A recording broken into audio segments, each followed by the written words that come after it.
오늘 우리가 공부할 말씀은 일꾼들의 적도다. 일꾼들의 적도다. 우리 주께서 일하시는 중에 이 말씀을 하셨습니다. 전능하신 하나님, 어려운 일도 없고 불가능한 일도 없으신 하나님께서 일꾼이 적다는 것은 무슨 말입니까? 주께서는 그분의 일을 할 일꾼을 구하고 계시다는 말입니다. 주와 함께 일하는 일꾼이 필요하다는 겁니다. 주님은 사도들을 그분이 가시고자 하는 각 도시로 보내시면서 이는 일꾼이 자기의 먹을 것을 받는 것이 마땅하기 때문이라 이렇게 말씀하셨습니다. 사도들은 주께서 부르신 일꾼들이었습니다. 주 예수님은 사도 바울을 부르시면서 사도행 13장 47절 내가 너를 이방인들의 빛으로 세우노라. 이것은 내가 땅끝까지 이르러 구원을 위한 일꾼이 되게 하려 하심이니라. 구원을 위한 일꾼이 되게 하려 하심이니라. 일꾼이 되게 하려 하심이라. 일꾼이 뭐죠? 월크맨이죠. 일하는 사람이지. 레이버러 하면 노동자라는 뜻이죠. 구원을 위한 일꾼이 되게 하려 하심이니라. 주께서는 우리와 함께 일하시기를 원하십니다. 그래서 일꾼이 필요한 겁니다. 주께서는 천사들을 사용해서 일하실 수 있습니다. 주님이 천사가 부족하겠습니까? 하늘에 천사들이 부족하겠냐고. 천사들을 사용해서 일하시면 효율도 높고 안 될 일이 없죠. 그래도 이 땅에서 혼들 구원하시는 일을 그들에게 맡기지 않으시고 천사들이 맡기지 않으시고 우리에게 맡기셨습니다. 우리에게 맡기니까 일이 잘 돼요, 안 돼요? 네. 효율이 떨어지지. 근데 주님이 우리에게 맡기셨습니다. 고린도전서 3장 9절 이는 우리가 하나님과 함께 일하는 일꾼들이요 너희는 하나님 농사요 너희는 하나님의 건물이니라 했습니다. 이 말씀대로 우리가 하나님과 함께 일하는 일꾼들이기 때문입니다. 하나님은 전능하신 분이지만 그분이 일하는 방법은 사람입니다. 하나님이 구하는 건 뭐냐? 사람이에요. 하나님의 방법은 뭐냐? 하나님의 마음에 맞는 하나님이 택하시는 부르시는 사람입니다. 하나님의 말씀에 순종하는 그 말씀을 순종하고 다 행하는 사람이 하나님의 방법이에요. 하나님의 방법은 사람이다. 말씀을 선포하실 때도 그분의 예언자들 사도들을 통해서 말씀하셨습니다. 교회를 세우는 일에도 하나님의 사람들을 사용하셨습니다. 이 땅에서 이루어지는 모든 일은 하나님이 부르시고 택하신 사람들, 그분이 사용하시는 사람들을 통해서 이루어집니다. 하나님은 이 땅에 의로운 한 사람을 필요하셨지만 단 한 명도 찾을 수 없죠. 그분의 독생자를 이 땅에 사람의 모양으로 육신을 입고 사람으로 태어나게 하였습니다. 사람으로 만드신 거예요. 사람으로. 하나님께서 친히 사람이 되신 겁니다. 말씀이 육신이 되셨고 하나님께서 육체 안에 나타나셨고 그분 자신의 아들을 죄 있는 육신의 모양으로 보내셨습니다. 왜 그렇게 했습니까? 사람이 필요한 겁니다. 하나님의 일을 하는데 사람이 필요한 거예요. 그분은 아버지의 뜻을 행하러 이 땅에 오셨습니다. 주께서 이 땅에 오신 것은 아버지께서 하라고 하신 일을 하고 그 일을 끝마치기 위해서입니다. 요한복음 4장 34절에 내 양식은 나를 보내신 그분의 뜻을 행하는 것이요 또 그분의 일을 끝마치는 것이니라. 주께서 끝마치시니 끝마치신 그 일들이 예수 그리스도를 증언합니다. 요한복음 5장 36절에 이는 아버지께서 내게 주사 끝마치게 하시는 일들이라. 이는 아버지께서 내게 주사 끝마치게 하시는 일들이라. 끝마치게 하시는 일들. 하나님께서 예수님에게 끝마치라고 하는 일이 있단 말이죠. 주 예수님 아버지 일을 하셨고 그 일들을 끝마치셨습니다. 침례요한은 그의 달려갈 길을 마쳤습니다. 사도 바울은 그에게 맡겨진 일을 마쳤습니다. 우리도 모두 주께 맡은 사역이었습니다. 예수님께서 이스라엘의 모든 마을과 도시들을 돌면서 주의 말씀을 가르치시고 모든 질병들과 질환들을 고치셨습니다. 주께서는 쉬지 않고 일하셨습니다. 요즘 사람들은 일과 삶의 균형을 맞춰야 한다고 말합니다. 그게 진정한 삶이고 균형 잡힌 삶이고 그게 복지라고 그러죠. 그게 인간의 권리다. 인간다운 삶을 살 권리. 그러면 일과 월아벨이라고 한국 사람들 그래가지고 월크하고 아마 레이버의 줄임말 같은데 아니지 그런 안 돼. 그럼 월아벨이 안 되는데 월크하고 뭐 월아벨이라던데 일과 휴식이겠는데 웰빙 일과 휴식 일과 뭐에 뭐 하죠 레이버 그걸 맞춰야 된다 이거예요. 규정을 맞춰야 된다 이 말이겠지. 예. 일과 삶의 균형을 맞춰야 된다. 전에 먹고 살기 힘들 때와 달리 적절한 휴식과 휴가는 법으로 보장되어 있습니다. 하나님은 사람들 물론이고 짐승들까지도 일주일에 하루는 반드시 쉬도록 안식일이라는 법을 제정하셨고 땅도 정기적으로 쉬도록 안식년을 주셨습니다. 유대인들은 율법에 따라 무슨 일이 있어도 안식일에는 아무 일도 하지 않고 쉬어야 했습니다. 이것은 십계명에도 기록된 반드시 지켜야 하는 법입니다. 그런데 주 예수님은 안식일에 일을 하셨습니다. 이 십계명에도 나오는 이 법을 주님께서 무시하신 거예요? 어기신 겁니까? 주님이 안식일 일을 하셨어요. 그러자 유대인들은 그분이 안식일을 지키지 않는다고 비난했습니다. 정죄했습니다. 난리도 아니었습니다. 그때 주님은 그들이 대답하시기를 요한복음 5장 17절에 내 아버지께서 지금까지 일하시니 나도 일하노라 이렇게 말씀하셨습니다. 내 아버지께서 지금까지 일하시니 나도 일하노라. 내 아버지께서 지금까지 주님 지금 안식일에 일을 하는데 왜 안식일에 일하냐니까 내 아버지께서 지금까지 일하시니 주님께서도 안식일에 일을 하신다 이 말이에요. 천지 창조를 마치신 후에 일곱째 날에 주님은 안식하셨지만 사람이 죄를 지은 후에 그분은 안식일이 없었습니다. 하나님은 지금 안식일이 없다 이거예요. 주 예수님께서 그분이 쉬지 않고 안식일도 하시는 일은 아버지의 일이었습니다. 전에 어떤 안식교인이 크리스천이라면 안식일에 일을 하지 않아야 된다. 그것이 성경이 가르치는 것이고 십계명이라고 하면서 성경 구절을 막 펴줬어요 저한테. 그것도 지하철에서. 저는 물론 그 말씀이 성경에 있고 율법에 있다는 걸 압니다. 그런데 우리는 왜 안식일을 지키지 않는 겁니까? 안식일이 일요일로 바뀌어서 그런 것이 아닙니다. 안식일이 일요일로 바뀐 거 아니에요. 안식일은 바뀐 적이 없습니다. 요일이 바뀐 적이 없어요. 주의 마지막 날이 주의 첫째 날로 바뀐 일은 더더욱 없어요. 그런 일은 없습니다. 내 아버지께서 지금까지 일하시니 나도 일하노라. 이 말씀 때문입니다. 내 아버지께서 지금까지 일하시니 주께서 일하시는데 종이 어떻게 쉬냐고요. 주인이 일하는데 주이신 분이 일하고 있다면 그분의 종들, 일꾼들이 어떻게 놀고 있습니까? 그런 일은 있을 수 없습니다. 주께서 쉬지 않고 부지런히 그것도 안식이라도 일을 하신 것은 하늘에 계신 아버지께서도 일하셨기 때문입니다. 그럼 주 예수는 왜 쉬지 않고 일한 겁니까? 이사야 62장 1절 예언의 말씀이 있어요. 마침내 시온의 의가 광채같이 나아가고 예루살렘의 구원이 타오른 등불처럼 나아갈 때까지 그 시온을 위해 내가 잠잠하지 아니하겠고 또 그 예루살렘을 위해 내가 쉬지 아니하리라. 주님은 이 말씀대로 지금도 일하고 계십니다. 이사야 62장 7절 또 그분께서 굳게 세우시기까지 또 그분께서 예루살렘을 땅에서 찬양이 되게 하시기까지 그분께서 안식하지 못하게 할지니라.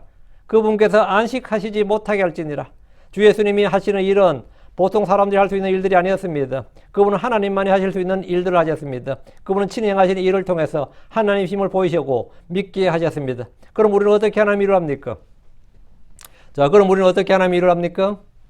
주께서 사람들에게 자 요한복음 6장 27절 썩어 없어지는 양식을 위해 일하지 말라. 대신 영존한 생명이 이르도록 항상 있는 그 양식을 위해 일하라. 그것은 사람의 아들이 너에게 주리라. 했습니다.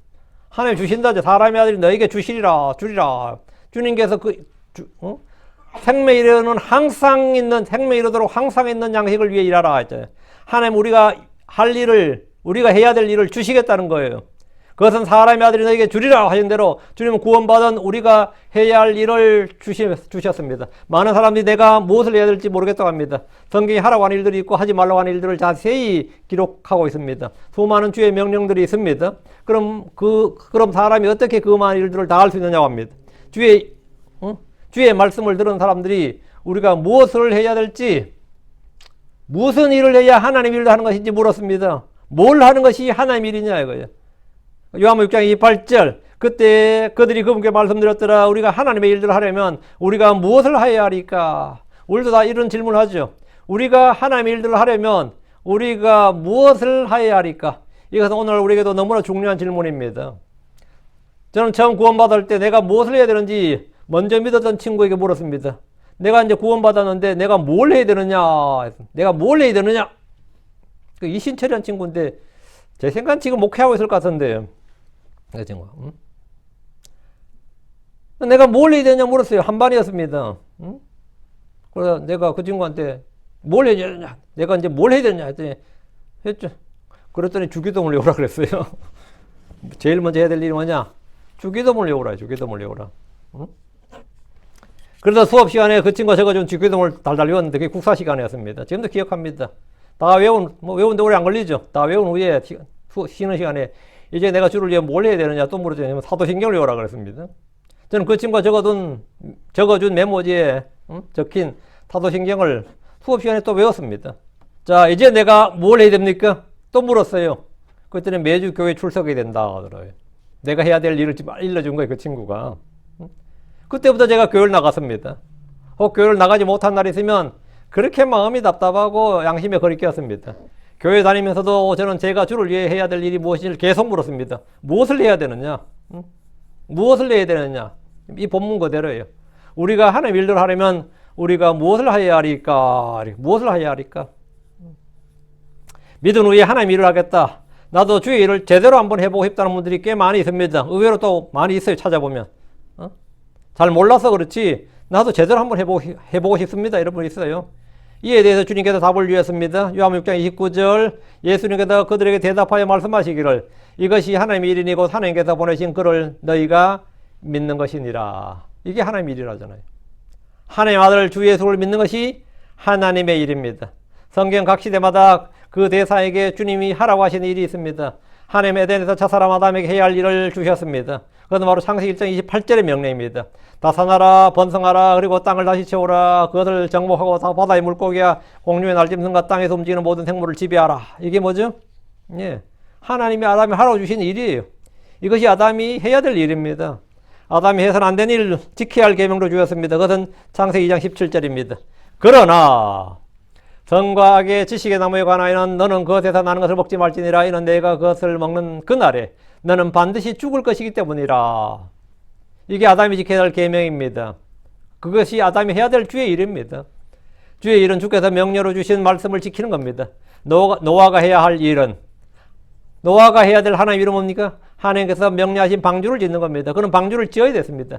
믿음으로 노아는 주께서 명령하신 대로 다 행했습니다. 아브라함이 행해야 될 하나님 일은 너는 내 고향 친족과 아버지 집에서 나와 내가 내게 보여줄 땅으로 가라 이거였습니다. 이게 아브라함이 해야 될 주의 일이었습니다.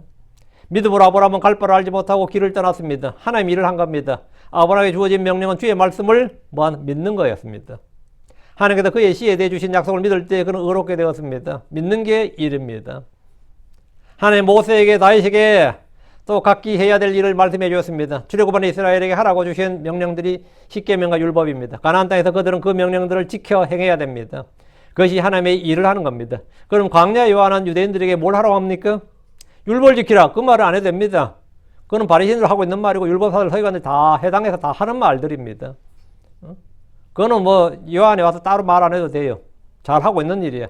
광야 요한이 뭐라고 했습니까? 유대인들이 지금 해야 될 일이 뭐라는 거예요? 회개하라 였습니다. 회개하라. 이 말씀에 따라서 회개한 사람들은 그에게 나와서 물로 침례를 받았습니다. 회개의 침례를 거부하는 것은 하나님의 계획을 거절하는 것이었습니다. 하나님의 일을 거부하는 것이었다고. 누가복음 7장 3절에 그러나 바리새인들과 율법사들은 그에게 침례를 받지 아니하였으므로 하나님의 계획을 거절하였으며 스스로를 대적하였더라. 하나님의 계획을 거절한 건 자기를 해치는 거예요. 자기가 자기를 대적하는 거예요. 스스로를 대적하였더라. 그럼 그 당시 침례인 요한이 있던 그 공생의 사역, 지금 침례자 요한이 말씀을 선포하기 시작할 때 유대인들이 해야 될 일은 유대인들이 해야 될 하나님 일은 뭐였다고? 회개하는 겁니다. 회개하고 요한에게 나와서 물로 침례를 받는 거예요. 죄들의 사면을 위한 침례를 받아야 됩니다. 자, 우리 주께서도 공생의 사역을 시작하시면서 회개하라, 복음을 믿으라 이렇게 말씀하셨습니다. 복음서 당시 유대인들이 해야 될 하나님의 일은 회개하고 복음을 믿는 겁니다. 주 예수를 믿는 것이 하나님의 일입니다. 저마다 사람들은 하나님이 하라고 주신 일이 있습니다. 이 땅에 죄인들이 해야 될 일은 뭐냐? 이 땅에서 죄인들이 해야 할 하나님 일, 가장 먼저 해야 될 하나님 일은 뭐냐? 회개하고 주 예수 그리스도를 믿어야 됩니다. 믿지 않으면 멸망입니다. 믿지 않으면 정죄를 받습니다. 그래서 성경은 요한복음 6장 29절에 이것이 하나님의 일이니 곧 하나님께서 보내신 그를 너희가 믿는 것이니라. 이것이 하나님의 일이니. 그럼 우리 크리스천들은 다 하나님 일을 한 거네요. 그죠? 이것이 하나님 일이잖아. 여러분 노아처럼 방주를 지을 일도 없고 아브라함처럼 그의 고향을 떠나야 하는 것도 아니고 유대인들처럼 할례를 받거나 안식일을 지켜야 하는 것도 아닙니다. 내가 지금 해야 할 하나님의 일이 무엇이냐고 묻는다면 주 예수 그리스도를 믿는 겁니다. 그럼 예수님이 하셔야 할 하나님의 일은 뭡니까? 요한복음 4장 34절 예수님께서 그들에게 말씀하시니라 내 양식은 나를 보내신 그분의 뜻을 행하는 것이요 또 그분의 일을 끝마치는 것이니라. 내 양식은 나를 보내신 그분의 뜻을 행하는 것, 그분의 뜻을 행하는 것, 또 그분의 일을 끝마치는 것이다. 예수님이 마치셔야 할 그분의 일은 고난의 잔을 받고 십자가에서 죽으심을 통해 이 땅에서 육신을 입고 그것이 그분이 이 땅에서 육신을 입고 해야 할, 마치셔야 할 하나님의 일이었습니다. 우리가 해야 할 하나님의 일은 뭡니까? 예수를 믿는 거랬죠. 그래서 사도 베드로는 오순절에 유대인들에게 사람들아 형제들아 유대인들이 해서요 사람들아 형제들아 우리가 무엇을 할까 할 때 베드로가 죄들의 사면을 위하여 회개하라. 그리고 너희 각 사람이 예수 그리스도 이름으로 침례를 받으라. 이랬습니다. 죄들의 사면을 위하여 죄들의 사면을 위하여 회개하라. 그리고 너희 각 사람이 예수로 이름으로 침례를 받으라 했어요. 이것이 그들이 해야 될 하나님의 일이었습니다. 베드로가 이렇게 복을 선포한 것은 주께서 누가복음 24장 41절에 또 회개와 죄들의 사면이 그의 이름으로 예루살렘에서 시작하여 모든 민족들 가운데 선포되어야 하리라. 이 말씀 때문입니다. 그래서 이걸 선포한 겁니다. 사도 바울은 구원받은 후에 주께 물은 첫 마디가 이겁니다. 사도 바울이 첫 마디가 뭐였느냐?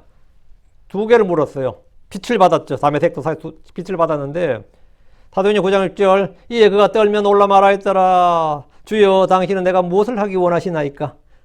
이게 질문이에요. 주를 만나들 첫 번째가 뭐였냐면 당신은 누구시나이까 주여. 이게 사도행전 9장 5절. 이게 첫 번째 질문이고 두 번째 질문이 그 예수님 뭐랬어요? 내가 예수라고 했죠. 둘째 질문이 뭐 나는 네가 핍박하는 예수라고 그러니까 내가 무엇을 하기 원하시나이까? 그 당신은 누구시나이까? 내가 당신을 위해 무엇을 하기 원하시나이까? 주님은 그에게 해야 될 일을 말씀해 주셨습니다. 우리 모두 저마다 주님을 위해서 해야 할 일이 있습니다. 우리는 주님을 위해서 해야 될 일이 있습니다. 예수님께서 이 땅에서 부지런히 일을 하실 때 그분이 하는 일을 못마땅하게 여기는 이들이 있었습니다. 죽은 자가 일어나고 병든 자들이 고침을 받고 마귀들이 쫓겨나는 등 그분을 통해 연일 크고 놀라운 일들이 일어났습니다. 전부 다 이거는 센세이션하죠. 유대 땅에서 예수님의 소식은 날마다 탑뉴스예요. 오늘은 예수님이 누굴 고쳤다, 몇 명이나 고쳤다, 어디서 고쳤다, 예수님이 지금 어디에 계시느냐. 이건 모든 병자들에게는 뭐 안테나가 곤두서야 되는 거고, 병자들의 가족이나 친지들이나 이 사람들 마찬가지고요. 마귀 들린 사람 하나라도 있으면 예수님의 행동, 예수님이 어디 있느냐는 그들에게 가장 중요한 소식이면 굿뉴스지 뭐. 예수님 어디 있느냐. 그들에게 굿뉴스고 빅뉴스예요. 가장 큰 소식이라고. 속에 눈을 뜬 것, 말 못하는 자가 마귀를 쫓아내자 말을 하는 것. 이것은 상식이나 과학이나 의학으로 설명할 수 있는 일이 아닙니다. 예수님 행하는 것을 이해하는 한 가지 방법은 그분이 하나님의 아들이시오 그리스도라는 것을 인정하는 것뿐입니다. 그분이 하나님의 아들이시고 그리스도다 이거예요. 그분이 그리스도시라면 이 모든 일에 대한 설명과 해석과 이해는 너무나 자연스럽게 됩니다. 생각해 보십시오. 그분을 주님으로 믿고 인정했던 사람들마다 그분의 권능과 신격을 체험했습니다. 그분을 예수로 믿는 게 아니라 예수를 그리스도로 주로 다윗의 아들이요. 하여튼 하나님의 아들이요. 하여튼 예수님을 주요 그리스도로 믿었던 사람들은 주님으로부터 오는 뭔가를 체험했어요. 그분의 권능과 신격을 체험했다요. 그분을 주라 부른 사람들은 누구나 그들이 믿은 대로 이루어졌습니다. 그렇다면 예수가 주이신 것은 분명하다고 인정하는 것이 상식이고 정상입니다. 그렇지 않다면 그분을 통해 일어나는 이런 일은 도저히 설명이 불가능합니다. 이해가 불가능합니다. 우리가 성경을 이해하는 핵심, 성경의 모든 사건을 관통하는 한 가지 키워드가 뭐냐? 예수님은 하나님의 아들이시다. 예수님 바로 그 그리스도시란 겁니다. 그러면 뭐 다 말이 되죠. 그러면 다 말이 돼요. 뭐 병자를 고친 거나 뭐 속에 눈을 뜬 것이나 뭐 다 말이 돼. 죽은 자 일어난 것이나 마귀가 쫓겨난 것이나 다 말이 되고 다 합당한 거예요. 이해 안 될 일이 하나도 없고 믿지 못할 일이 하나도 없다고. 예수가 그리스도시다. 예수가 그리스도가 아니라면 이런 일을 했다고 하면 그분을 뭐라고 해야 되는가에 대한 의문이 있어요. 예수가 그리스도가 아니라고 막 주장하는 사람은 예수가 그리스도가 아니면 그럼 어떻게 설명할 거냐? 그래 바리새인들이 나름대로 해석한 것이 있습니다. 예수가 그리스도가 아닌데 이런 일을 해. 응? 예수님께서 바알세불을 힘입어서 이런 일을 한다는 겁니다. 둘 중에 하나죠. 사기를 쳤거나 아니 뭐라 바알세불을 힘입어서 일을 한다 이거예요. 마귀도 권능이 있다는 겁니다. 맞죠? 마귀도 권능이 있습니다. 마귀도 표적을 행한다. 맞습니다. 마귀도 이적을 행합니다. 맞습니다. 기적을 행한다. 맞아요. 이것을 오늘날 우리도 이런 식의 해석을 합니다. 그것은 성령의 권능이 아니라 사탄을 따라 일어나는 표적이다. 그 방언은 성령의 은사가 아니라 악한 영이 한 것이다. 속임수다. 표적을 의지하지 말라 등등의 말을 우리는 얼마든지 할 수 있습니다. 저도 강당에서 설교에서 많이 합니다. 자, 그럼 그들이 말한 바알세불은 누구입니까? 바알세불은 이스라엘의 왕 아하시아가 자기의 다락방 격자차에서 떨어져 병들었을 때 바알세불을 찾았다는 기록이 있습니다. 그는 에그론의 신이었습니다. 열왕기일장 2절에 에그론의 신 바알세불 이런 기록이 있는데 바알세불이라는 성경 기록을 통해서 이 신은 가나안 땅의 여러 신들 중에 하나였습니다. 가나안 땅 이 신은 개역 성경에는 바알세불이라고 들었죠. 킹제임스 성경은 바알세불이고 바알세불이라고 들은 분이 많을 거예요. 바알세불이라고 나오는데 바알세불의 헬라어 발음입니다. 거의 바알세부의 헬라식 발음이 바알세불이에요. 근데 킹잼성이 바알세부로 다 표기되어 있어요. 바알세부는 그 의미가 뭐냐면 The Lord of Flies예요. 파리들의 대왕. 여러분, 미국의 유명한 소설 중에 하나가 파리대왕이라는 게 있습니다. 그게 여기서 나온 이야기입니다. 바알세부. 이제 여기서는 벨제붑, 그래, 벨제붑. 그게 이겁니다. 바알세부. 예. 바알세부는 이제 바알과 세부의 합성어죠. 바알과 세부의 합성. 바알은 중동 지역의 거의 모든 민족들이 갖고 있는 신이에요. 바알세부는 그 의미가 파리대왕이라 했는데, 바알세불라는 거냐, 헬라식 발음이라 했죠. 그 바알세불은 그것을 격화시켜서 똥의 대왕, 이렇게. 이것은 민간에서 경멸하며 부르는 이름이었고, 고유명사를 약간 바꿔 부르잖아요. 그러면 그건 경멸한 이름이었죠. 사탄의 별칭으로 유대에서 사용되었습니다. 바알세불 하면. 킹잼성에는 모두 바알세부로 나옵니다. 유대인들은 모든 더러움이 마귀로부터 비롯된다고 믿었기 때문에 바알세부는 사탄의 별명으로 적격이었습니다. 모든 의와 선함, 거룩함, 깨끗함은 하나님으로부터 오고 모든 더러움, 오물, 오염, 부패 이거는 마귀로부터 온다. 그래서 바알세불, 바알세부 하면 이거는 마귀의 이름으로 마귀의 별칭으로 딱 적격이죠. 근데 바리새인들은 예수님이 성령의 권능으로 행하신 사역을 사탄을 힘입어서 하는 사역이라고 단정을 하고 백성들이 예수님께 속지 말라고 가르친 겁니다. 그럼 이게 먹힐 것 같아요? 안 먹힐 것 같아요? 먹히죠. 지금까지 막 은혜 받고 놀라고 했던 사람들이 어머나 싶은 거죠. 화들짝 놀라는 거지. 그럴 수도 있겠네. 어때? 눈을 떠도 어때요? 찜찜하지. 응? 내가 뭐 나음을 입어도 찜찜하다고 그게 맞아버리면 그렇죠?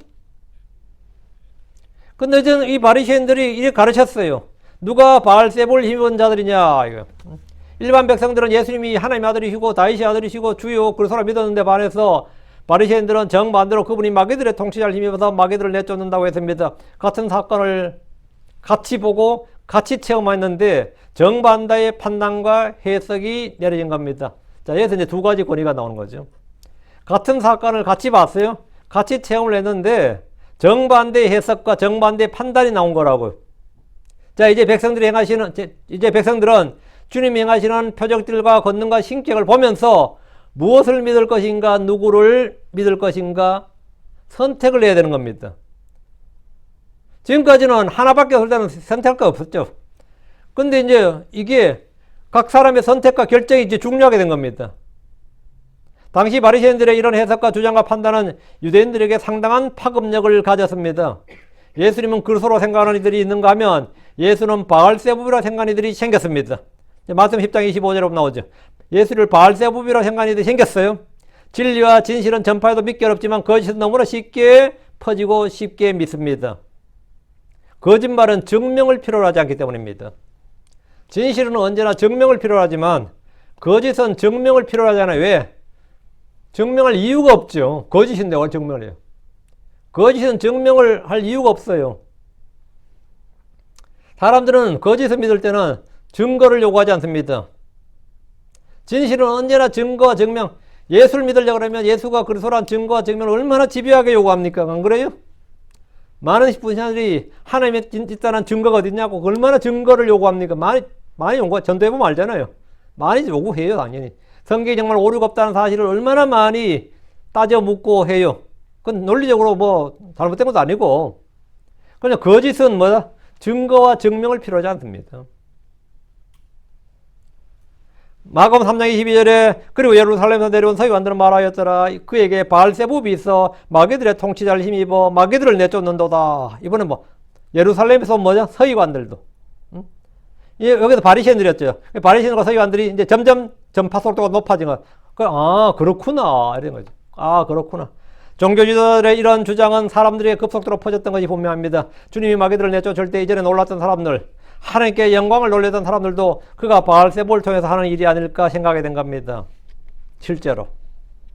누가복음 10장 15절에 그러나 그들 중에 더러는 말하였더라. 그가 마귀들의 우두머리 바알세부를 통해 마귀들을 내쫓는도다. 그러나 그들 중에 더러는 그렇죠. 이게 썸이거든요. 이제 사람들 중에서 이제 몇몇은 뭐라고요? 그렇게 믿기 시작한 겁니다. 그들은 이미 이것이 증명된 사실인 것처럼 단정해서 말하고 있습니다. 마가복음 3장 30절 이는 그들이 그가 부정한 영에 사로잡혔다 말하기 때문이더라. 이는 그들이 뭐라? 그가 부정한 영에 사로잡혔다 말하기 때문이더라. 요한복음 8장 52절에 그때 유대인들이 그분께 말씀드렸더니 이제는 우리가 내가 마게 들린 줄 아노라. 이제 우리는 뭐라고요? 이제 우리는 내가 마게 들린 줄 아노라. 처음에는 생각이었고 다음에 주장이었지만 점점 확신이 되었습니다. 이제는 안다잖아요. 네가 마게 들렸다는 걸. 예수가 바알세부에 들렸다. 마게 들렸다. 안다 이거. 우리가 안다. 이제는 알겠다. 이제는 알겠다. 이제 우리는 내가 마게 들린 줄 아노라 하잖아요. 이것은 아무 근거 없이 그냥 내 지리기만 해도 확신이 되지만 진리는 표적과 증거들, 증인들을 모두 갖다 대어도 믿게 하지 못할 때가 많습니다. 그것이 그냥 소리 지르면 되는 거예요. 자, 본문을 보겠습니다. 35절. 그리고 예수님께서 모든 도시들과 마을들로 가셨어. 그들의 해당들에서 가르치시고 왕국의 복음을 선포하시며 백성들 가운데서 모든 질환과 모든 질병을 고쳐주었더라. 주께서는 가버나움에 계속 머물지 않고 모든 도시들과 마을들로 가셔서 회당들에서 가르치시고 왕국의 복음을 선포하셨습니다. 왕국의 복음이란 회개하고 복음을 믿으라. 하늘의 왕국이 가까이 있다 이겁니다. 이는 이스라엘의 왕, 성도들의 왕, 하늘의 왕, 민족들의 왕, 의의 왕, 평강의 왕께서 그들 가까이 계시다는 겁니다. 이것은 그들이 해야 될 하나님의 일입니다. 백성들 가운데서 모든 질환과 모든 질병을 고쳐주었더라 했죠. 본문의 말씀에서 주님의 하신 사역 셋이 나오죠. 지금 35절에. 첫째가 뭐죠? 해당들어서 가르치시고, 둘째, 왕국의 복음을 선포하시며, 셋째, 모든 질환과 모든 질병을 고쳐주었더라. 주님은 백성들에게 계속해서 진리를 가르치셨습니다. 그거는 모든 사건에서 우리가 알아야 할 것들, 믿어야 할 것들을 가르치셨습니다. 주께서 내게 배우라고 하셨습니다. 주님은 가르치시는 분입니다. 왕국 복음을 선포하셨는데 왕국 복음에는 따르는 표적들이 있었습니다. 왕국 복음은 메시아의 지상 통치와 관련된 복음입니다. 대상은 이스라엘입니다. 우리는 지금 은혜의 복음을 선포하며 대상은 모든 이방인들입니다. 예수님은 모든 질환과 모든 질병을 고치셨습니다. 그렇다면 재림의 때에 이 세상의 모든 사람들은 다 치유받습니다. 그날에 치유의 해가 떠올랐어. 땅의 모든 병자들과 불구자들이 다 온전하게 됩니다. 그날에 미친 자들도 없고 마게 들린 자가 없습니다. 불구자가 없습니다. 다 치유받습니다. 주께서는 그분이 행하신 일들을 통해서 그분 자신을 증언하셨고 예수님의 예언의 성취를 통해서 믿음의 증거를 주셨습니다. 36절.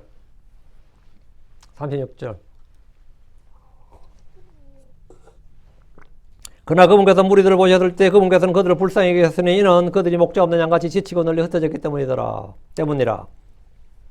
주께서 무리들을 보셨을 때 이 말은 사람들 향한 하나님의 마음을 잘 말합니다. 잘 보여줍니다. 주님은 그들을 불쌍히 여기셨습니다.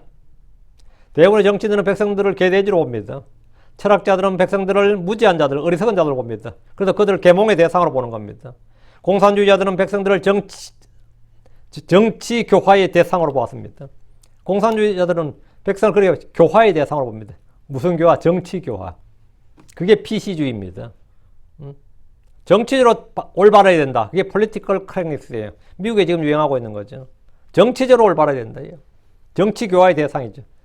그들은 민중의 해방자, 옹호자로 자처하지만 실체는 민중을 억압한 압제자고 민중을 천대하고 억압하는 압제자들입니다.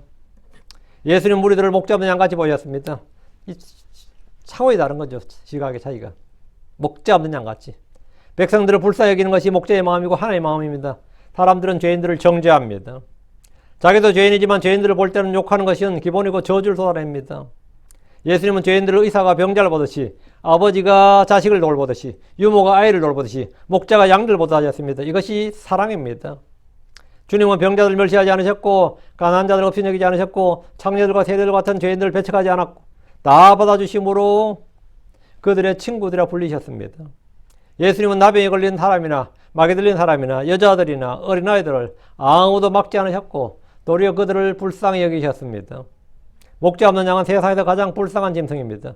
양은 멀리 볼 수 없습니다. 근시죠. 지독한 근시입니다. 양은 자기를 지킬 힘이 없습니다. 방어력이 전혀 없습니다. 뭐 도망갈 능력이 있는 것도 아니고 숨을 능력이 있는 것도 아니에요.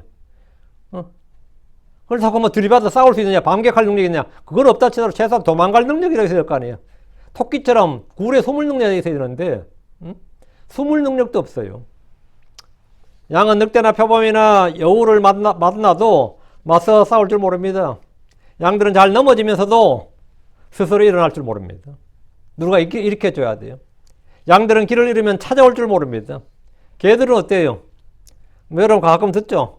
뭐 몇 마일 밖에 있던 개, 뭐 잃어버린 개가 찾아왔다. 뭐 몇십 리 뭐 떨어졌던 뭐 개가 뭐 몇 달 만에 찾아왔다. 그런 거 있잖아요. 어떻게든 서도 찾아와요, 어느든. 자기 구유를 찾는다잖아. 그런데 양은 고집이 세고 제 멋대로 갑니다. 길을 잃으면 찾아올 줄도 모르고, 그런 게 또 하침 또 고집이 세네. 그거 제 멋대로 갑니다. 그래서 성경은 이스라엘을 목자 없는 양들과 같다고 하셨습니다. 우리 주께서는 무리들 보실 때 그들을 목자 없는 양이요, 지치고 널리 흩어져 있는 양이었습니다. 그렇게 보신 겁니다. 야, 우리를 양들로 보네? 맞습니다. 예수는 우리를 양들로 봅니다. 그냥 양들이 아니에요. 우리에 있는 양도 아니에요. 널리 흩어져 있는 목자 없는 양들 같이 보십니다. 주님은 선한 목자이십니다. 그럼 혼의 감독의 목자이십니다. 양들은 목자의 절대적인 보호 아래서만 안전하게 편안히 살 수 있습니다. 지금 36절에 얘는 그들이 목자 없는 양같이 지치고 널리 흩어졌기 때문이라. 그들이 목자 없는 양같이 지치고 널리 흩어졌기 때문이라. 이스라엘은 그들 앞에 계신 주를 보면서도 믿지 못했고 결국 그분을 죽이고 말았습니다. 목자를 치면 양들은 흩어지게 됩니다. 결국 그들은 전 세계에 흩어져서 2000년 동안 모든 나라들의 먹이로 전락하고 말았습니다. 주님은 그들의 현재와 미래를 다 보고 계셨습니다. 에스겔 34장 5절에 그리고 그들이 흩어졌으니 이는 목자가 없었기 때문이라. 또 그들이 흩어졌을 때 그들은 들의 모든 짐승들에게 먹이가 되었도다. 에스겔 34장 5절에 나오는 말씀이에요. 그리고 그들이 흩어졌으니 왜 흩어졌냐고요? 이는 목자가 없었기 때문이더라. 목자가 없었기 때문이다. 그들이 예수를 거부하고 배척했기 때문입니다. 그들이 예수를 믿지 않았기 때문이에요. 선한 목자인 하나님을 배척했기 때문에 흩어진 겁니다. 다른 이유가 없습니다. 또 그들이 흩어졌을 때는 어때요? 흩어졌을 때 그들은 들의 모든 짐승들의 먹이가 되었도다. 유럽으로 가든 인도로 가든 아프리카로 가든 러시아로 가든 어디로 가도 그들은 먹이가 되었습니다. 어디로 가든 유대인들은 먹이가 되었어요. 밥이었다고. 주님이 보신 그대로 이 땅의 사람들은 저마다 잘난 척해도 모두 이런 처지의 사람들입니다. 37절 그때 그분께서 그분의 제자들이 말씀하시니라. 진실로 수확할 것은 많으나 일꾼들이 적도다. 주께서 무리들을 보시면서 그분의 제자들에게 말씀하셨습니다. 진실로 수확할 것은 많으나 일꾼들이 적도다. 일꾼들이 적도다. 일꾼들이 적도다가 아니라 사실은 좀 더 직역을 하면요, 일꾼들이 거의 없도다 합니다. 일꾼들이 거의 없다. 밭에 지금 사람이 없네. 현장에 사람이 없네. 어디요? 올스톱이지 뭐. 사람은 일꾼이 없어 올스톱이지. 공장에 사람이 없네. 어때요? 일꾼들이 적도다. 너무 적은데? 거의 없네? 식당에 가면, 식당 주인은 뭐래요? 손님이 없네. 그게 늘 답답하죠. 손님이 없네. 그럼 뭐 망했네. 그러죠. 손님이 없네. 망했네. 시장에 사람이 없네. 망했네. 근데 밭에 일꾼이 없네. 어떡하지? 이거예요. 진실로 수확할 것은 많아 일꾼들이 적도다. 거의 없도다. 주께서 무리들을 보시면서 그분의 제자들에게 말씀하셨습니다. 진실로 수확할 것은 많아 일꾼들이 적도다. 제자들은 주님과 함께 일하는 일꾼들입니다. 하나님 앞에서 부끄러울 것이 없는 일꾼들이 되어야 됩니다. 우리는 정직하고 선한 일꾼이요, 신실한 일꾼들로서 모든 일을 눈과 이름을 하지 말고 주께 하듯 해야 됩니다. 우리는 그런 일꾼들이에요. 진실로 수확할 것은 많으나, 이 말씀은 혼들을 사람의 혼들을 말이에요. 우리 사람 혼이라고 하죠. 혼들을 수확할 곡식 열매로 보는 겁니다. 사람은 뭐다? 씨앗도 되고 열매도 되는 거예요. 사람을 뿌린다. 사람을 심는다 그러죠. 사람을 심는 거예요. 왕국의 씨앗은 사람입니다. 그 왕국의 열매는 뭐냐? 거두어진 열매는 그것도 사람이야. 사람은 씨앗도 되고 열매도 되는 거예요. 이어서는 수확할 곡식이 뭐냐? 혼입니다. 혼. 열매가 뭐냐? 혼이에요. 세상은 밭입니다. 주님은 농부입니다. 그분은 말씀의 씨앗을 세상에 뿌리셨습니다. 마귀는 가라지를 뿌렸습니다. 주님은 수확할 때까지 이들이 한 밭에서 함께 자라도록 두셨습니다. 여기서 우리는 약간 교리적 내용을 다뤄야 되는데, 자, 마태복음 13장 와서 37절, 39절. 마태복음 13장, 37절, 39절. 그분께서 그들이 대답하여 말씀하셨더라. 좋은 씨를 뿌린 자는 사람의 아들이요, 밭은 세상이요, 좋은 씨는 왕국의 자녀들이야. 여기요, 언더라인. 좋은 씨는 왕국의 자녀들. 씨가 사람이라는 거잖아요, 얘는. 좋은 씨는 왕국의 자녀들이니라. 그러나 가라지들은 그 사악한 자들의 자녀들이니라. 이렇게. 그 사악한 자의 자녀들이니라. 주 예수님은 밭은 세상이고 좋은 씨는 왕국의 자녀들, 가라지는 그 사악한 자의 자녀들. 이렇게 정의를 딱 해주셨으니까 우리가 뭐 따로 해석할 필요는 없고요. 씨 뿌린 자에 비유해서 씨 뿌린 자는 말씀을 뿌립니다. 말씀이 씨앗이고 그 말씀을 듣는 사람들의 마음이 밭이고, 여기서 세상이 밭이라고 하셨고 사람이 씨앗입니다. 자, 잘 헷갈리지 않게. 그리고 수확은 세상 끝이고 거두는 자들은 누굽니까? 여기서 보면 마태복음 13장에서 거두는 자가 일꾼이 누구예요? 천사들이에요. 사람을 거두는 자들은 천사들이라고. 자, 마태복음 13장 39절. 그것들을 뿌리는 원수는 마귀요 수학은 세상 끝이요 그리고 거두는 자들은 천사들이니라. 그러니까 여기서는 부족할 리가 없죠. 일꾼이 부족할 일이 없어요. 거두는 일꾼들이 천사들이잖아요. 세상 끝에 주님의 일꾼들은 천사들이고 이들은 그 수가 부족하지 않습니다. 거두는 천사들이라고 할 때 천사들이 거두는 것은 사람들입니다. 혼들이에요. 사람들이 수확물이 되는 겁니다. 자, 마태복음 14장 49절 50절. 세상 끝에도 이러하리라. 천사들이 나와서 의인들 사이로부터 사악한 자를 갈라내리라. 그리고 그들을 불타는 용광로 속에 던져 넣으리니 거기서 통곡하며 이를 갈미 있으리라. 세상 끝에 이 세상에서 심판을 집행하는 일을 하는 자들은 천사들이지 크리스천들이 아닙니다. 주께서 한 천사에게 계시록 14장 18절 너의 예리한 낫을 휘두르라. 그리고 땅의 포도 송이들을 모으라. 이는 땅의 포도들이 충분히 익었기 때문이더라. 천사에게 명했죠. 천사가 맞아 수확할 일꾼이 되는 거예요. 그렇죠? 거두는 거면 사람이 혼이 되는 거. 혼을 거두는 거예요. 수확할 것은 많은데 주사할 일꾼들이 부족하다고 할 때 일할 천사가 부족하다는 것은 저는 상상할 수 없는 일이고 이 본문에서 이 이야기가 아닌 거죠. 지금 마태복음 9장 37절에서 그 이야기 아닌 거죠. 여기서 일꾼들은 뭐죠 그러면? 천사들이 아니고 세상 끝의 이야기가 아니라 교리적으로 말하는 거 대환란 끝에 있을 일이 아니고 이 시대의 성도들이 가는 거죠. 자, 그럼 다시 본문으로 와서 다시 37절. 그때 그분께서 그분의 제자들이 말씀하시니라. 진실로 수확할 것은 많으나 일꾼들이 적도다. 일꾼들이 거의 없도다. 어느 게 좋아요? 일꾼들이 적도다 할까? 거의 없도다 할까요? 거의 없도다로. 잘 생각해 보세요. 나중에 확정을 지어야 됩니다. 지금 설교자 일꾼들이 적도다 하는데 진실로 수확할 것은 많으나 일꾼들이 적도다. 거의 없도다. 이 말씀은 이 땅에서 구원해야 할 혼들에 관한 말씀입니다. 이것은 세상 끝이 아니라 지금 이 시대에 우리가 할 일입니다. 이건 우리가 할 일이에요. 이 일은 천사들에게 맡겨진 것이 아니라 우리에게 맡겨졌습니다. 세상이란 밭에서 일을 할 일꾼들이 부족하다는 겁니다. 수확할 것이 많다는 것은 복음을 전하고 구원해야 될 혼들이 너무나 많은데 그 일을 할 일꾼이 너무나 부족하다는 겁니다. 주님은 모든 사람이 구원을 받기 원하시기 때문입니다. 선택된 예정된 몇 사람만 구원하는 데는 일꾼이 부족하지 않아요. 그렇다면 모든 사람을 구원해야 되기 때문에 일꾼이 부족한 겁니다. 하나님은 아무도 멸망하지 않기를 원하십니다. 수확해야 될 것은 너무나 많습니다. 세상이란 밭에 너무나 많아요. 그러나 이 일을 할 일꾼들이 부족한데 이유는 일꾼들이 적은 것이 하나고 그나마 일꾼들이 적은 것도 문제고 거의 없는 것도 문제인데 그 적은 일꾼들이 밭에 나가서 일을 제대로 안 해.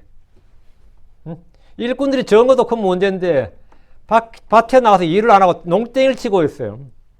일을 하라고 보내놨더니 지들끼리 놀고 있어. 밭에 나가서. 야, 진짜 황당하죠. 어떻게 생각해요? 일당 주고 싶겠어요, 그런 일꾼들한테? 한국에서 많은 고용주들이 일꾼이 부족하다고 아우성입니다. 사장님들이, 중소기업 사장님들이 제일 큰 문제가 뭐냐면 기술 부족 아니에요. 시장 부족 아닙니다. 공장에 일할 일꾼이 없어 문제다 그래요. 농장에서는 농사를 지을 사람들이 없고, 어부들은 배를 탈 사람이 없다 그러고, 공장에는 노동자들이 없다 그러고, 인력 부족 문제를 항상 정부에 호소합니다. 그런데 끊임없이 요구하는 게 뭐냐면, 일꾼이 없으니까 어떻게 하는 거예요? 일꾼을 구해야 될 거 아니에요. 외국인 노동자들을 더 많이 한국으로 불러올 수 있도록 쿼터를 확대해 달라는 겁니다. 옛날에 처음에 15만으로 시작했거든요. 처음에 5만, 전두환 대통령이 5만이었을 겁니다. 그때 그게 몇 년 전이야. 5만, 10만, 15만, 15만 정도로 이제 잡으려는데 15만으로 어림없다는 거예요. 15만으로는. 그런데 끊임없이 외국인 노동자들을 한국으로 더 많이 불러올 수 있도록 그래서 법을 개정해달라고 정치인들 로비를 하고 법무부에다 계속 항의하고 계속 이야기해요. 이주 노동자들을 확대해달라 이거예요. 사람이 없는 것이 아니라 일할 일꾼이 없다는 겁니다. 사람이 없는 게 아닙니다. 일할 일꾼이 없다는 겁니다. 그런데 청년들은 일자리가 없다고 난립니다. 그거 특이하죠. 청년들은 보면 일자리가 없다잖아요. 일자리가 없다. 마찬가지로 이 땅에 교회가 너무나 많습니다. 크리스천들도 너무나 많습니다. 그런데 또 제대로 된 성도들이 하는 말이 뭡니까? 단일 교회가 없대. 근데 목사님들한테도 물어보면 일할 일꾼이 없어요. 맡길 만한 사람이 없어요. 다 그럽니다. 뭐 그 교회 좀 크잖아요. 그러면 뭐 교회 많이 나오지 좀 크죠. 근데 일할 사람이 없어요. 이거 참 희한하지 않아요? 성도들은 갈 교회가 없다 그러고, 갈 교회가 없다는 사람도 한둘이 아니에요, 사실은. 또 그 반면에 목사님들은 뭡니까? 일할 사람이 없다 그래요. 이게 참 어디나 다 마찬가지입니다. 근데 주님을 위해서 일할 일꾼들, 특히 부절히 복음을 전할 일꾼들, 이 수학할 일꾼들이 거의 없다 이거예요. 그들은 전부 다 교회 와서 그냥 노닥거리고 자기들끼리 놀고 이런 거 잘하는데 그거 잘해도 교회 돼요. 그것만 잘해도 교회 됩니다. 근데 우리 교회는 그것도 못하지만 그것도 못해. 참 제일 쉬운 게 뭡니까? 둘러 앉아 밥 먹고 커피 마시고 노는 건데 그것도 못해. 참 황당하지. 요한복음 4장 35절 너희가 아직 넉 달이 남아있고 그 뒤에 수확할 때가 이른다 말하지 아니하였느냐. 보라 내가 너희에게 말하노라. 너희 눈을 들어 밭을 보라. 이런 것들이 이미 희게 되어 수확하게 되었기 때문이라. 희게 되었다는 말은 뭡니까? 황금빛이 되지. 골드지. 그게 추수할 때예요. 그게 넘었으면 희게 되는 겁니다. 희게 되었다는 말은 이미 쓰러지기 직전이란 겁니다. 그때 거둬들이지 못하면 이제 못 쓰는 거지 뭐. 밭은 세상이라 그랬습니다. 밭은 세상에. 수확물은 구원받아야 될 혼들입니다. 이미 곡식이 희게되었다는 것은 수확기가 이미 넘어섰다요. 시간이 촉박하다. 얼마 남지 않았다는 겁니다. 황금색을 넘어서 희게되면 제때 수확할 시간을 넘겼다는 말이고 이제 수확할 날도 수확할 시간도 얼마 남지 않았다.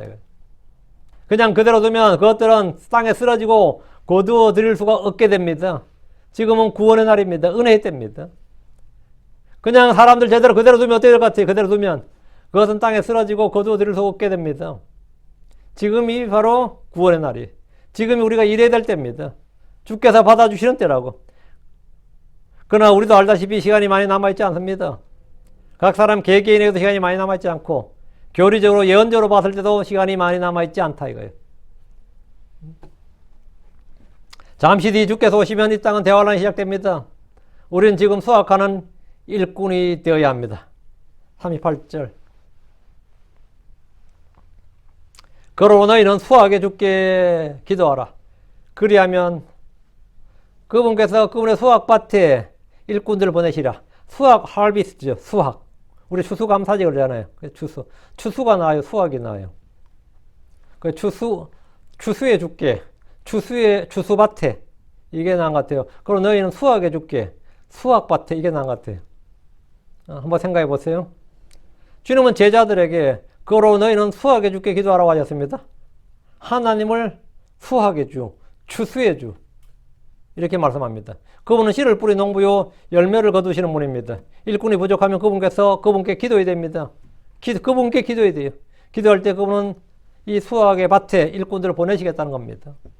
일꾼이 없다고 가만히 있을 것이 아니라 일꾼을 보내시기를 주께 기도하라는 겁니다. 내가 선교사로 가지 못하면 그곳으로 누군가를 보내주시도록 구하십시오. 기도하니 이런 선교 현장의 후방에서 선교를 지원하는 것이 아니라 사실은 선교 최전선에서 일하는 사역자들입니다. 여러분이 어느 나라로 못 가더라도 여기서 그곳에 사람을 보내주도록 기도하시면 됩니다. 이곳 우리가 사는 지역도 지역이지만 내가 가고 싶었던 지역으로 여러분은 기도하시면 돼요. 추수해 줄게, 수확해 줄게, 구하라고요. 곳곳에 하나님의 일꾼들이 많이 세워지고 무엇보다 신실한 일꾼들이 많이 세워지기를 저는 간절히 구해야 됩니다. 하나님께서 여기 나와요. 그리하면 그분께서 그러므로 너희는 수확해 주게 기도하라. 그리하면 그분께서 그분의 수확밭에 일꾼들을 보내시리라. 이 약속을 우리가 믿고 기도하는 겁니다. 이 약속 믿고 그분의 수확밭에 일꾼들을 보내시리라. 주님 보내신다잖아. 보내시리라. 오늘도 쉬지 말고 부전히 간절히 기도하시기 바랍니다. 기도 역시 노동이고 하나님의 일입니다. 우리는 하나님의 사역자죠. 사역자라는 뜻이 미니스터죠. 섬기는 자. 다음에 우리는 하나님은 농사고 일꾼이다. 하나님의 일꾼입니다. 하나님의 일꾼이 하나님의 일을 하는 방법이지. 하나님 믿는 것. 하나님 믿는다는 건 하나님의 말씀을 믿는 겁니다. 다음에 이것을 그 믿음에 따라서 구하는 겁니다. 하나님은 이 일을 할 수 있죠. 이 일을 할 수 있다는 건 당연히 믿는다 싶지만 사람들이 왜 기도를 안 하는 거예요? 하나님께서 이 일을 하시길 원하실까? 그럼 말 같지 않은 소리죠. 당연히 하나님께서 원하시지. 하나님 원하시고 하나님 하실 수 있고 그럼 뭐 해야 될 것 같습니까? 기도해야죠. 근데 그 사역을 게을리하면 당연히 우리는 게으른 일꾼이 되는 거죠. 게으른 사람이 되는 거죠. 자, 부지런히 기도합시다. 일꾼들이 적도다. 일꾼들이 거의 없도다. 일꾼들이 거의 없도다. 예, 점점 없어지고 있는 시제, 점점 적어지고 없어지고 있는 시기는 맞습니다. 그래서 거의 없도다 이 말이 맞죠. 기도합시다. 이제 요걸 간주 하나님 감사합니다. 하나님 기도해 주셔서 오늘 주의 말씀을 선포했습니다. 선포된 모든 말씀들이 성도들한테 잘 전달되게 해주시옵소서. 아버지 하나님 은혜 주셔서 이 말씀들 혼들이 그냥 말씀 듣기만 하고 흘려버린 것이 아니고 또 말씀 무시하지 아니하고 말씀을 귀하게 여기고 마음에 받게 해주시고 믿음과 잘 결합하게 해주시옵시고 마음에 보고 숨겨두고 또 간직하게 해주시옵소서. 아버지는 말씀을 지키는 자가 주를 사랑한 자고 주를 사랑한 자가 주의 말씀을 지키는 자라고 있습니다. 전능자주 하나님, 저희가 이 땅에서 참으로 믿음을 찾아보기 어려운 이 시에 대해서 몇 남지 않는 참 소수의 남은 자들임을 저희가 압니다. 그러나 저희가 참 그렇게 이렇게 저희 현실을 바라보고 있는 것이 아니라 저희가 오히려 주를 바라보고 주의 약속을 신뢰하고 부지런히 주님께 기도하고 또 주님께서 이 시대에 또 저에게 주님의 마음에 합당한 그런 일꾼들을 보내주시기를 그런 사역자들을 일으켜 주시기를 구합니다. 하나님 곳곳에 참 주의 일을 할 수 있는 일꾼들을 보내주시옵소서. 아버지 그들을 통해서 복음이 더 많이 일어나게 해주시기를 그리고 아버지 마지막 때에 불붙듯이 그렇게 아버지는 혼들의 구원하는 역사가 있게 하여 주시옵소서. 저에게도 주님께서 은혜를 주셔서 정말 많은 혼들을 구원하기를 간절히 원합니다. 아버지 하나님께서 도와주셔서 이 설교를 통해서 또 강의를 통해서 혼들을 구원하는 일들 주님께서 이루어 주십시오. 감사드립니다. 주의 성기도합니다. 아멘.